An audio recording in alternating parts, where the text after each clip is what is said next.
প্রিয় শিক্ষার্থী সকলকেই আমার চ্যানেলে স্বাগতম। ডাব্লিউবি প্রাইমারি টেট নিউজ সম্পর্কিত আবারও একটি গুরুত্বপূর্ণ ভিডিও আশা করছি আপনাদের সকলের কাজে লাগবে। কারণ অনেকেই আপনারা আমাকে প্রশ্ন করেছেন, দাদা টেট 2022-এর কোনো ভিডিও দেন, বা এবারে নিয়োগে শূন্য পদ কত আসতে পারে, বা থার্ড কাউন্সিলিংয়ের পরেই কি আর কাউন্সিলিং হবে না ডিরেক্ট ইন্টারভিউ হয়ে যাবে, ইন্টারভিউ নোটিফিকেশান চলে আসবে। এই নিয়ে কিন্তু অনেকেই আমাকে অনেক ধরনের মেসেজ করেছেন।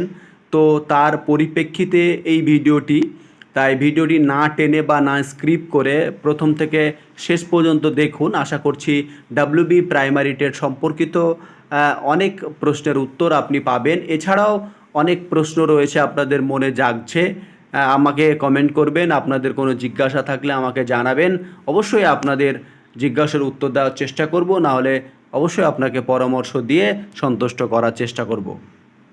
তো প্রথম যে বিষয়টা আমরা জানি, 2022 সালের নিয়োগের পর, 2022-এর নিয়োগের পর আমাদের যে থার্ড কাউন্সিলিং, এই থার্ড কাউন্সিলিংয়ের ডেট আমাদের দেওয়া হয়েছে 21 এবং 22 আগস্ট।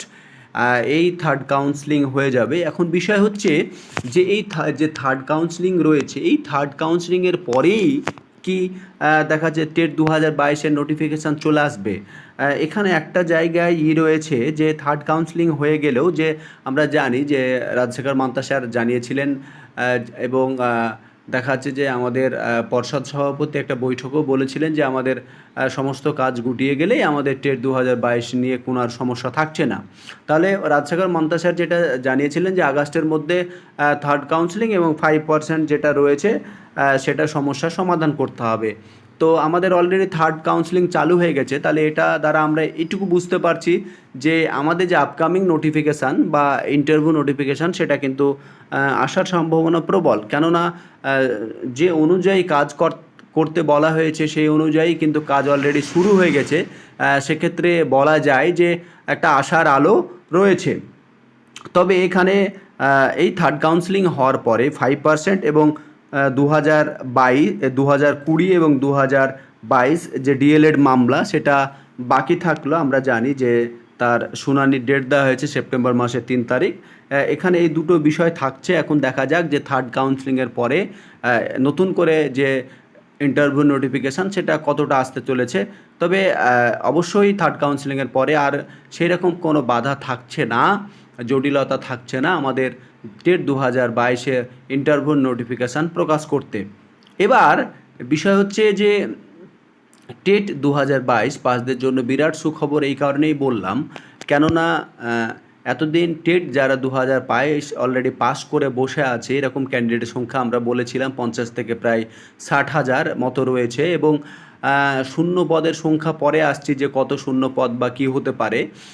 টেট 2022 যারা অলরেডি আমরা এটা প্রায় 1.5 বছর রেজাল্টের পর থেকে এখন পর্যন্ত বহন করে চলেছে, তারা এখনও কোনো ধরনের নোটিফিকেশান নেই, কোনো নিয়োগ নেই, একটা মানসিক অশান্তির মধ্যে সময় গুনছিলেন। এবং দেখা যাচ্ছে যে মনে হচ্ছিল না এবছরও হয়তো হবে না, কিন্তু থার্ড কাউন্সিলিং শুরু হওয়ার পরে তাদের মনে হয়েছে যে না, এবার হয়তো ইন্টারভিউ নোটিফিকেশান আসতে পারে পুজোর পরে। এর জন্যই টেট 2022-দের জন্য একটু সুখবর রয়েছে যে এবছরের শেষের দিকে প্রবল সম্ভাবনা যে টেট 2022-এর ইন্টারভিউ নোটিফিকেশান। তবে এই ব্যাপারে একটু ক্ষীণ রয়েছে যে টেট 2023 তার রেজাল্ট প্রকাশ প্রায় সেপ্টেম্বর অক্টোবরে রেজাল্ট প্রকাশ হবে। সেই রেজাল্ট প্রকাশ এবং টেট 2022 একত্রিত করেই কিন্তু ইন্টারভিউ নোটিফিকেশান আসার একটা সম্ভাবনা রয়েছে, এরকমটা শোনা যাচ্ছে বিভিন্ন মাধ্যমে এবং বিভিন্ন মারফত পাওয়া সূত্র থেকে। এবার বিষয় হচ্ছে 3 নম্বর বিষয় যে এবারের যে শূন্য পদ রয়েছে সেই শূন্য পদটা নাকি অনেক বেশি হতে চলেছে। তো আমরা আজকের যে ট্রেন্ড আমরা দেখতে পাবো, সেই ট্রেন্ডে কীভাবে সব পথে নেমে যে কীভাবে দেখা যাচ্ছে নিজের অধিকার, নিজের লড়াই ছিনিয়ে নেওয়ার জন্য প্রতিবাদ করছে। এইভাবেই সকলকে প্রতিবাদ করতে হবে, নিজের অধিকারের লড়াই লড়তে হবে, বাড়িতে বসে থাকলে হবে না, সকলের তরে এই ভাবনা নিয়ে পথ চলতে হবে। তবেই কিন্তু সরকার নড়ে বসবে এবং নিজের জায়গাটা করে নেওয়া যাবে। এক্ষেত্রে আমরা জানি যে প্রত্যেক যে ব্যাপারটা ছিল যে ক্লাস 5 প্রাইমারিতে ইনক্লুড করার যে কথাটি চলছিল, প্রায় 10টা করে স্কুল এলাকা ভিত্তিক, সেখানে যদি আস্তে আস্তে এগুলো ইনক্লুড হয় তাহলে কি হচ্ছে যে সেগুলোতে ক্লাস 5-এর জন্য কিন্তু টিচার দরকার। সেক্ষেত্রে একটা শূন্য পদ বাড়ছে। আবার মৈত্রী আমরা কমিটি মানে জানি, সেখানেও দেখেছি যে প্রাইমারিতে প্রায় 1 লাখের ওপর ভ্যাকান্সি রয়েছে।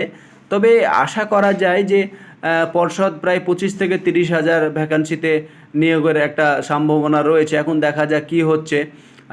বর্তমান প্রেক্ষাপটে কোনো কিছুই নিশ্চিতভাবে বলা খুবই কঠিন।